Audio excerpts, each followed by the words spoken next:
Break के बाद एक बार फिर से आप सभी का स्वागत है और हमारे साथ अब चर्चा के लिए जो है वो सहारनपुर से हमारे संवाददाता हैं। आपका बहुत स्वागत है। जी, और शुक्रिया आपका। आप चर्चा की शुरुआत करते हैं, क्योंकि सहारनपुर कहीं ना कहीं राजनीतिक रूप से और देखा जाए धार्मिक रूप से वो बहुत प्रसिद्ध है। तो मैं सबसे पहले जो वर्तमान की राजनीति पर है उस पर चर्चा करूंगा, शैक्षिक स्तर पर चर्चा करूंगा और फिलहाल जो विकास क्या हुआ है सहारनपुर में उसको लेकर भी चर्चा करूंगा। सबसे पहले मैं चाहूंगा कि आप पर जो राजनीतिक परिदृश्य है सहारनपुर का, वर्तमान की जो राजनीतिक स्थिति है उसके बारे में दर्शकों को कुछ बताएं। जी, वर्तमान की अगर राजनीति की बात की जाए तो सहारनपुर में इस वक्त 5 सीटों पर भाजपा अपना परचम लहरा चुकी थी विधानसभा चुनाव में। साथ ही 2 सीटों पर समाजवादी पार्टी ने अपना परचम लहराया हुआ है। और साथ ही अगर विकास की बात की जाए तो पिछले कुछ वर्षों में यहाँ पर आपको यूनिवर्सिटी भी देखने को मिली है, फ्लाईओवर्स भी देखने को मिले हैं, स्मार्ट सिटी भी देखने को मिली है और नगर निगम के अनेकों ऐसे कार्य देखने को मिले हैं जिनसे सहारनपुर की एक अलग पहचान बताई जाती है। देवबंद बड़ी सुर्खियों में रहता है, क्या जी। रीजन है इसका? जी, देवबंद सुर्खियों में रहता है, बिल्कुल सही है आपकी बात कि अगर देखा जाए देवबंद के लिए तो देवबंद दारू उलम के लिए भी एक प्रसिद्ध है। साथ ही साथ योगी जी द्वारा खोले गए एटीएस सेंटर के लिए भी अब माना जा रहा है।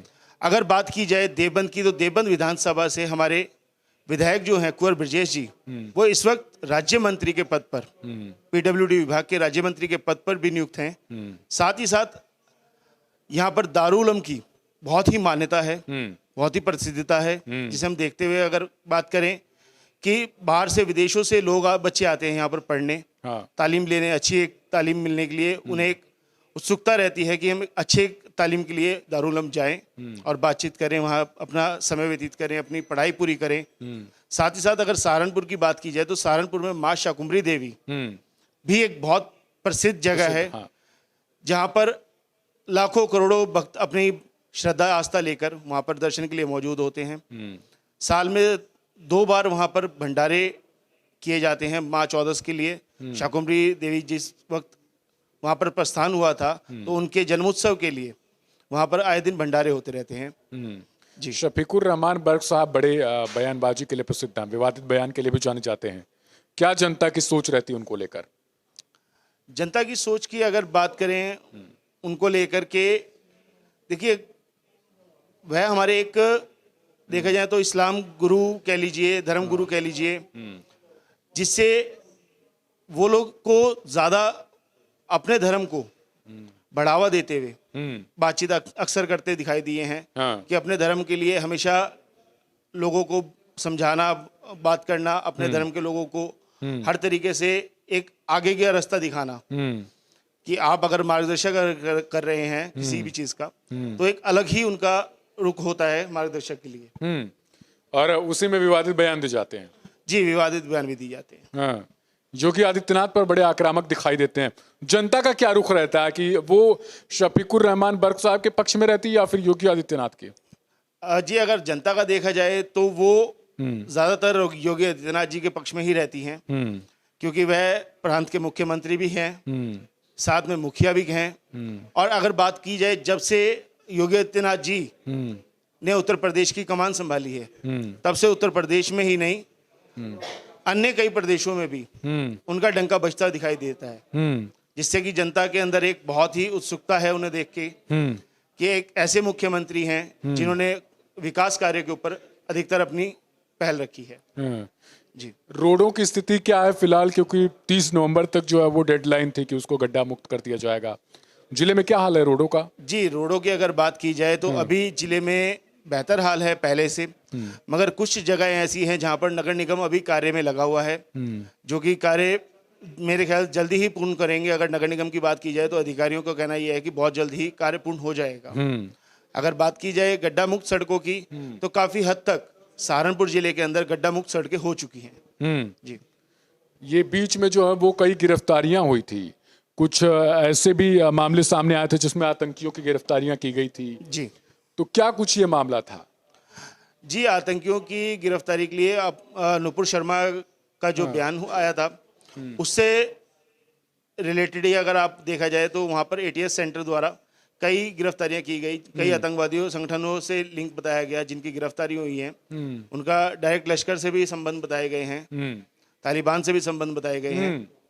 तो उसी के चलते ही गिरफ्तारियां हुई हैं। कई बारी नूपुर हत्याकांड के उसमें वो नूपुर को मारने की साजिश में भी उन लोगों का आना काफी हद तक रहा।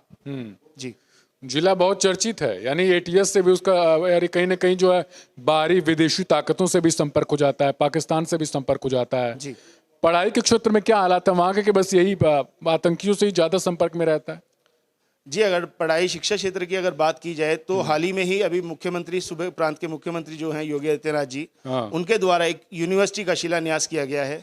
बहुत जल्दी उस यूनिवर्सिटी के अंदर एडमिशन शुरू करने जा रही है यूनिवर्सिटियाँ, और जिससे बच्चों को कहीं बाहर जाने की जरूरत नहीं पड़ेगी। सहारनपुर जिले के अंदर ही एक मेरठ जैसी या अन्य अमेठी जैसी यूनिवर्सिटियाँ भी वहाँ पर अपना आकर मनोबल दिखाएंगी बच्चों की शिक्षा के लिए, और अच्छे कोर्सेज वगैरह लाने का प्रयास कर रही हैं। क्या प्रशासनिक महकमा कमजोर है, या फिर सरकार वहाँ जो सख्ती नहीं कर पा रही है कि आखिर जो लोग कैसे आतंकियों के संपर्क में आ जा रहे हैं? फिर नहीं, प्रशासन की अगर बात की जाए तो इस वक्त जिले के मुखिया जो हमारे हैं अखिलेश सिंह जी, जो डीएम के पद पर हैं वहाँ पर, और साथ ही साथ अगर बात की जाए कानून व्यवस्था की तो कानून व्यवस्था में डॉक्टर विपिन ताड़ा जी जो कि वरिष्ठ पुलिस अधीक्षक के पद पर वहाँ पर मौजूद हैं। साथ ही साथ आपको बताना चाहूँगा कि वहाँ पर मंडल सहारनपुर मंडल के नाम से भी जाना जाता है, जो कि एक केंद्र बिंदु है 3 जिलों का, जिसमें हमारे डीआईजी सुधीर कुमार जी हैं।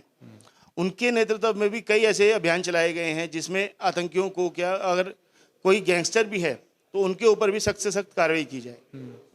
क्या समस्या क्या है? कार्रवाई तो हो रही है, ठीक है, कार्रवाई अच्छी चीज है और नजीर बने लोगों के लिए कि लोग इससे न जुड़ पाएं, लेकिन आतंकियों से संपर्क होना अपने आप में बड़ी बात है, क्योंकि आजमगढ़ को पहले माना जाता था कि वो आजमगढ़ को संबोधित किया जाता था कि मिनी पाकिस्तान की तरह है वो, जो लोग कहीं ना कहीं वहां से संपर्क बहुत ज्यादा निकल कर आता था। कई तरीके की डॉन वगैरह जैसे शब्द भी वहां पर इस्तेमाल किए जाते थे। जी सहारनपुर क्यों आ गया सुर्खियों में? 5 आतंकियों का मिलना, गिरफ्तारियां होना, ये सब आखिर कैसे ये सब घटनाक्रम आगे हो गया? जी, बताना चाहूँगा, सहारनपुर गंगा जमुना तहजीब का एक शहर है, जहाँ पर हिंदू मुस्लिम सिख ईसाई आपस में भाई भाई इसका नारा आए दिन लगाते रहते हैं। अगर बात की जाए आतंकियों की तो आतंकियों का रुख देवबंद से अधिकतर जोड़ा गया है। अच्छा, देवबंद दारुल उलूम से भी उनका रुख जोड़ा गया है, देवबंद दारुल उलूम से संबंध भी जोड़े गए हैं, और साथ ही साथ कई बार एटीएस द्वारा भी आए दिन छापेमारी कर कभी ना कभी कोई ना कोई आतंकी वहां से निकला भी है। तो अगर बात की जाए कि पुलिस प्रशासन के रोक की, तो प्रशासन अपना कार्य पूर्ण रूप से कर रहा है। जैसे प्रशासन का अगर कोई भी कार्य अगर अधिकारियों को लेकर और अगर समाज को लेकर देखा जाए तो वो एक हद तक काफी अच्छा है। चलिए, बहुत शुक्रिया फिलहाल आपका। हम चाहेंगे कि जो उत्तर प्रदेश के अगले रिपोर्टर हमारे साथ जुड़ने जा रहे हैं वो आए